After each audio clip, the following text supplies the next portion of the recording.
বাচ্চারা, আজকে আমরা শিখব কিভাবে গুপ্ত শব্দটা লিখতে হয়। সবার প্রথমে তোমাদেরকে লিখতে হবে গ। স্যার কোন গরুরটা না ঘোড়ারটা? তোমার মাথায় যে গোবর আছে সেই গোবরের গ বেটা ফাজিল। গত গই, গরু ঘোড়া আবার কি? Sorry sir. তো যেটা বলছিলাম, প্রথমেই তোমাদেরকে লিখতে হবে গ, কিন্তু অর্ধেক। অর্ধেক কেন স্যার?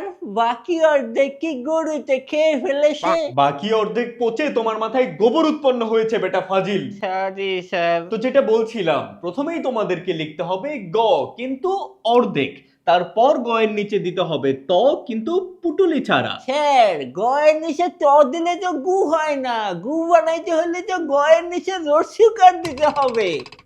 তোমাদেরকে গুপ্ত বানান লিখতে হবে না, তোমরা বরং গুপ্তর পরিবর্তে আন্ডার কভার লিখো, এটা আরো সহজ। তাহলে আমাদের স্যারের গুপ্ত রোগ আছে, এইটাকে ইংরেজিতে ট্রান্সলেট করলে কি হবে? Our teacher has under cover disease. Sorry sir, sorry sir.